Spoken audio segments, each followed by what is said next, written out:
You are watching Wide Field with Vivian Birchall.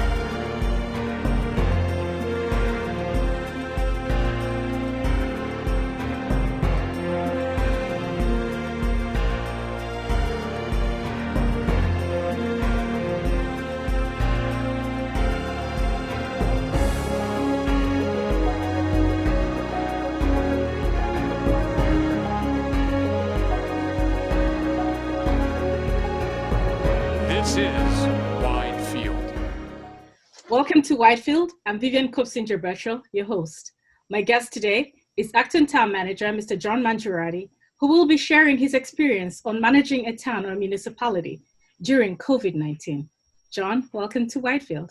Thanks for having me. Great to be here. Well, to start, what was your journey to municipal government? My journey?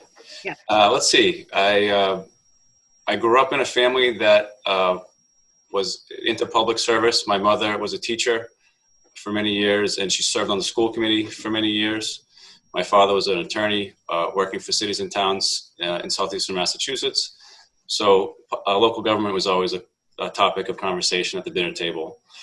And when I was in college, I really was inspired by living in the city of Worcester and tried to get involved in City Hall there as a volunteer. Later on, I was working in consulting, and all my work was with cities and towns, and it's really where I want to be. My way into management was through GIS. Do you know what GIS is? Yes. So I used to be the one making maps before Google Maps came out. I was doing that stuff a long time ago, and but in doing that for a town, I had to work with every department because every department uses that information, and it really got me interested in wanting to be in a management role. And so when I was working in Westford, I was promoted from GIS to management. I did that for 5 years or so, and worked in Andover as well as a deputy manager, which is a great community to work in. And I've been here since 2018, and Acton's a great place to work, and I love being part of the team here. And of course, one of the biggest things that has happened since you moved to Acton is COVID-19. So this pandemic is one of the biggest challenges that municipalities have faced. What has been the impact of the pandemic on town administration, the community, and businesses? So we are often faced with small conflicts on a daily or weekly basis that we focus on. And sort of my job has always been focusing on the conflict of the day. In this case, it's been a nationwide and 7 or 8 month long conflict, and it's impacted everything that we normally do.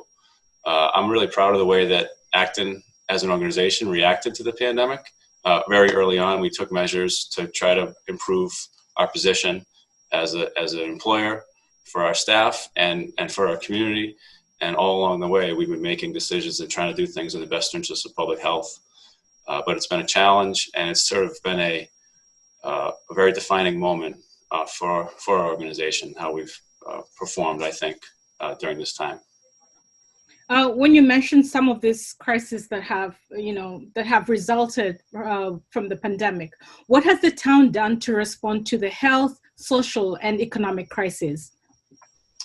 So we try to make all the services we provide available to people in need, and we've just been working with community partners and identifying those that need assistance and finding ways to get them assistance. There's different funding sources available out there that we've leveraged to help people in need.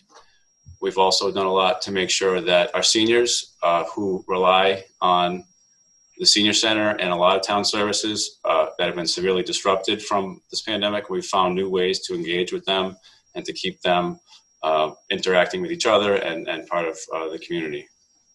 And of course, closely related, the pandemic has forced communities to adapt and innovate. What are some of the town's new and innovative ways of doing things due to the pandemic? So before March 13th, we had very little remote working capability. Municipal government is sometimes a few steps behind the private sector in going virtual and other technology trends. And within a week, we had the entire workforce working remotely with computers set up at home, video cameras. We created a whole new Zoom environment where we're interacting, collaborating on a virtual basis. And we've done several other things to try to leverage the talent we have in this organization to try to address the needs that keep coming up.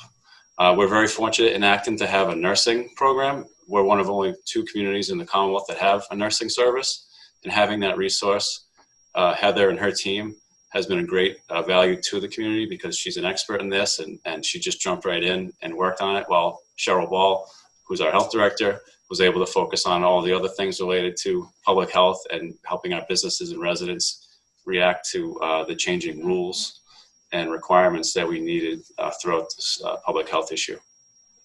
And what will town services look like going forward, and how have you prepared for a potential resurge or second wave?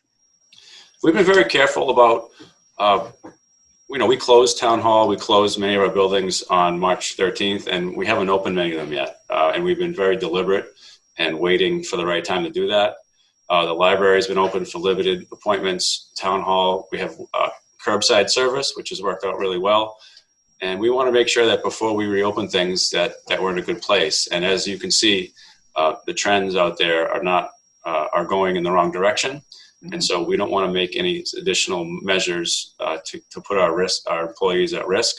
So we're going to continue to slow walk that and providing excellent services through the new ways that we've innovated with our curbside, with our phone and Zoom services that we do now. All right. And of course, during this pandemic, there's been lessons learned. What have you learned, and both about yourself and any best practices from peers in other towns? Well, from peers in other towns, I'm part of a professional association, Mass Municipal, and also International City County Managers Association. And there's always collaboration and sort of email exchanges. But during this pandemic, it's been a weekly meeting with the lieutenant governor and other members of the administration and all municipal leaders. And we've been collaborating every week. And that's just one example of new partnerships that we've formed with the region and the state to help each other work through this. Ideas that we've come up with here were used in other communities, such as our small business grant program. It was used in a few other communities across the state. And other ideas that have happened in other towns, we've adapted them here. And it's really been a nice way for, a lot of times in Massachusetts, we have 351 cities and towns that all like to do their own thing. But I think during this pandemic, a lot of people have been working together and using each other's resources and ideas to help the community as a whole. So, John, what has the town done to respond to the social, health, and economic crises? So we provide a lot of information on our website, and there are a lot of residents that access our services throughout the year. But during times like this, we recognize there'll be more people that will be needing access to our services. So we did a few things right away when this pandemic started. We created a resource on our website called the COVID Information Center. And on that website, it had information about public health guidance, but it also had information about town services. And then it had a lot of information about referrals for food security, for mental health, for counseling, for all the different needs that we think people may have. And, as we get calls from people, we would add to that resource. We've been updating it ever since. Another thing we did was we actually created a hotline. A lot of times, as I said, when we closed downtown hall, we had the whole building cleared out, and we were able to get people using phones from home to answer the calls, but there wasn't always a live person answering the call. So we set up a system where you can call 978-929-6600, and you'll get a person staffed from an interdepartmental group. And if you have a question about something that you need, access to a referral for services, anything like that, these people are trained to answer those questions and get you to the people that you need, whether it's nursing, health, senior center, or anything. So through the hotline, through the website, and through constant communication to the public, we've been trying to provide information and access to all the services that we provide. Speaking of communication, what can you tell the community about the social media efforts to reach out to everyone and engage with the community?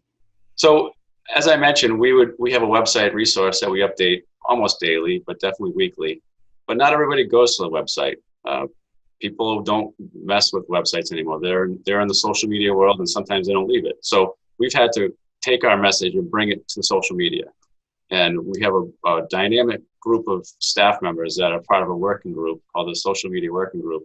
And they've been working with all departments and the town generally to get the messages that we're trying to publish out to the different channels in social media. And during this pandemic, that's been a particular focus, as there's been people in need, and we're finding and connecting with people through Facebook, Twitter, Instagram, and we'll start to dabble in some other things soon. But that's where we are now, and we're going to continue to try to reach everybody, and so they understand what we have to offer them. And can you tell us a little bit about Java with John? Java with John is a weekly program that I've been doing since probably March or April. And it used to be something that I did in person at the senior center. I would go there almost every month, have coffee with seniors, and just give a brief update, and then have a bunch of questions and answers from those that are there. Since the senior center has been closed, we found a new way to connect with them, and also members of the general public. And we do it on Friday mornings at 10 a.m. We broadcast it live on YouTube streaming. We broadcast it live on the radio station, and then we show it afterwards. And a lot of people have watched it. That's another thing I should mention, is that we started broadcasting all of our meetings, or a lot of our meetings, and a lot of other important information on our radio station. Acton has its own FM station, 94.9 FM. And up until March, it was playing rock and roll and other things like that as a filler. But ever since the pandemic hit, we've been loading up with content, public service announcements, and all kinds of other programming from the library, from all the different meetings that are happening. And there are people that don't use computers that have been really benefiting from having that information source constantly flowing at 94.9. So check it out if you're in the Acton area, 94.9 FM. Who is John? That is not related to the pandemic, by the way. Who is John outside of the town manager hat? I'm a dad. Okay. I spend a lot of time with my family. I have 3 boys that are 6, 8, and 10. So they keep me very, very busy with their activities. My wife and I, chasing them around all weekend and throughout the week to the various activities, and we really enjoy doing that. Some people say, why do you have your kids doing so much things? And I always say, why not? What else are we going to do? They love it. We're not making them do it. They want to do it, and we love watching them, so we do all that stuff. I do a lot of things outside of work, but I'm very passionate about local service and working for a community, so I really enjoy it.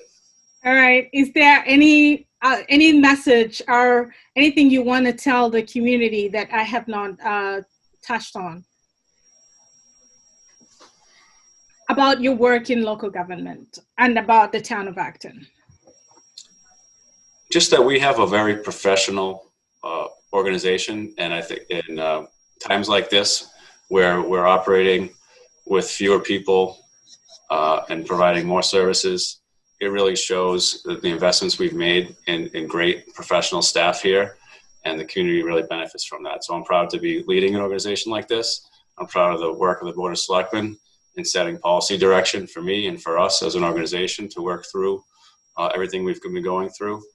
And I think that Acton is going to get through this pandemic, and we're going to be stronger afterwards. Well, John, thank you for the amazing work you're doing for the town, especially during the pandemic. And thank you for being my Whitefield guest. It's a pleasure to be here. Nice to see you again. Well, good to see you too. And to our viewers, you can check out all our Whitefield episodes on the ActonTV YouTube channel. Thank you for watching Whitefield. Till next time.